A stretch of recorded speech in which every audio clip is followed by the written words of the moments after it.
Sa ngalan ng Ama at ng Anak at ng Espiritu Santo. Panginoon, isugo mo ang iyong espiritu at pagpanibaguhin mo ang muka ng aming mundo. Ang ebanghelyo sa araw na ito ay mula kay San Juan, Kabanata 20, talata 19 hanggang 23. Ngayon ay ipinagdiriwang natin ang dakilang kapistahan ng Pentecostes. Ang Pentecostes, una sa lahat, ay isang kapistahan ng mga Hudyo. Ito ay 7 linggo o 50 araw matapos ang kapistahan ng Paskwa.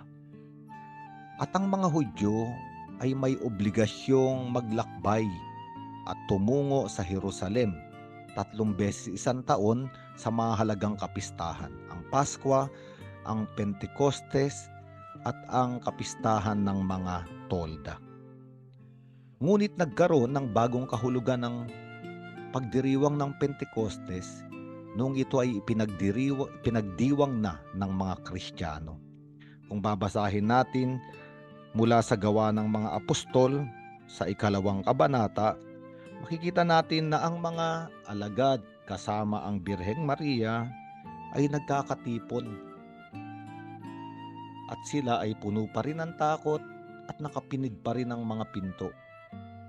At ng araw ng Pentecostes ay dumating ang Espiritu Santo na ipinangako ng ating Panginoong Hesus sa larawan ng mga dila ng apoy. At ang Espiritu Santo sa larawan ng dila ng apoy ay pinag-alab ang puso ng mga alagad. Kaya nga sila ay lumabas sa kanilang mga silid at sila ay nagpahayag sa napakaraming taong naroroon sa Jerusalem dahil sa kapistahang ito. At si Pedro ay nagpahayag ng mabuting balita. Ipinahayag niya na si Jesus na taga Nazaret ay ang Mesiyas na muling nabuhay. Kaya nga doon nagsimula ang paglago ng simbahan, sapagkat nung araw na yun ay napakaraming tao ang naniwala at nagpabautismo. Ang bilang nila ay halos 3,000 katao.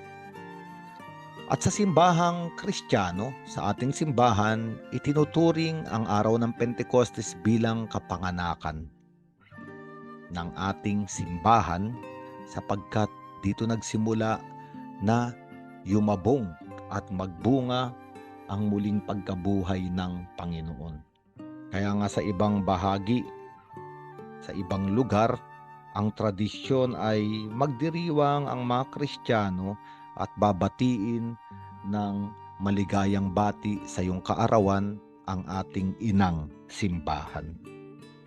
Ang ebanghelyo natin sa araw na ito ay napakahalaga rin, sapagkat ganun din ang tagpo. Nung muling mabuhay ang Panginoong Jesucristo ay nakakulong din sa silid ang mga alagad dahil sila ay takot.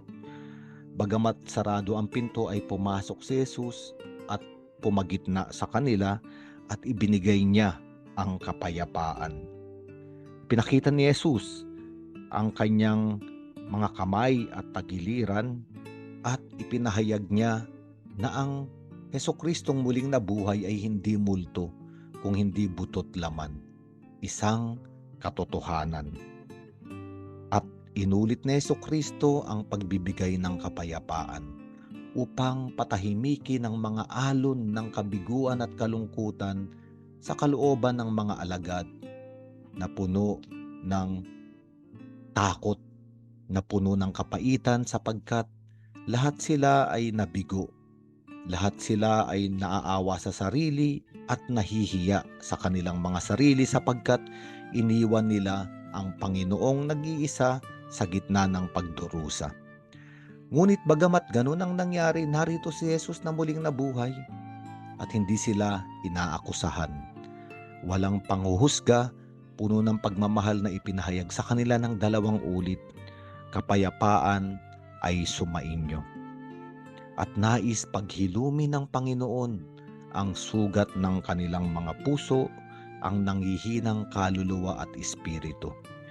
Ngunit mahalaga ang ginawa ni Jesucristo pagkatapos niyang ibigay ang kapayapaan, isinugo niya ang mga alagad. Sabi niya, kung paanong isinugo ako ng Ama, isinusugo ko rin kayo. At ano ba ang layunin? Bakit isinugo ng Diyos Ama ang ating Panginoong Hesus? Upang iligtas ang sanglibutan sa kasalanan. Ngunit bago mangyari yon, nakatala sa ating ebanghelyo ngayon ang isang aksyon na ginawa ni Hesukristo. Sabi sa mabuting balita, sila'y hiningahan niya. Ang hininga sa salitang Hebreyo ay ruwak. At ang ruwak ay salita rin para sa espiritu. Ang ibig sabihin, nung hiningahan ni Jesus ang mga alagad, ay hiningahan niya sila ng Espiritu Santo. At alam natin, ang hininga ay buhay. Ibig sabihin, itong mga alagad na nawasak dahil sa pagkamatay ng ating Panginoong Hesukristo ay hinihingahan ng bagong buhay upang magkaroon sila ng lakas patungo sa misyon. At sinabi rito ng ating Panginoong Hesus, ano ang dapat ninyong gawin? Bakit ko kayo hiningahan? Sabi niya, tanggapin ninyo ang Espiritu Santo. Ang patatawarin ninyo sa kanilang mga kasalanan ay pinatawad na nga, subalit ang hindi ninyo patatawarin ay hindi nga pinatawad. Nung hiningahan ng Panginoong Hesus ang kanyang mga alagad, binigyan niya sila ng buhay, at ang buhay ay ang Espiritu Santo.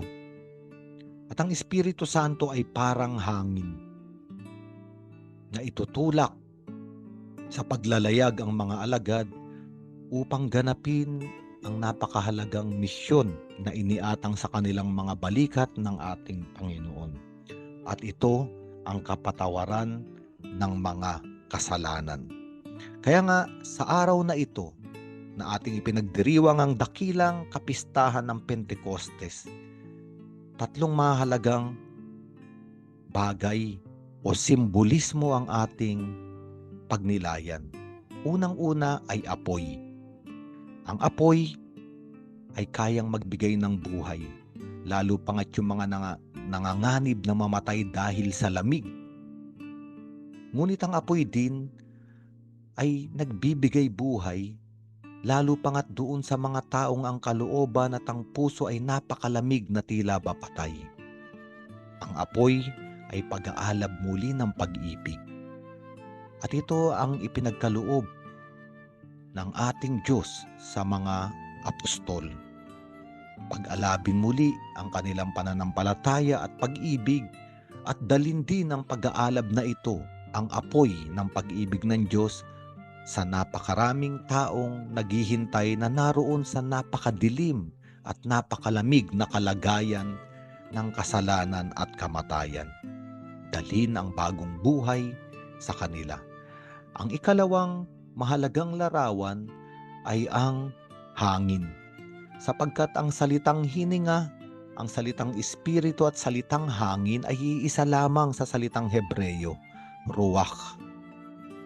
Kaya nga, ang hangin sa lahat ng naglalayag sa mga bangka, kailangan nilang ng hangin upang sila'y itulak sa kanilang paglalakbay.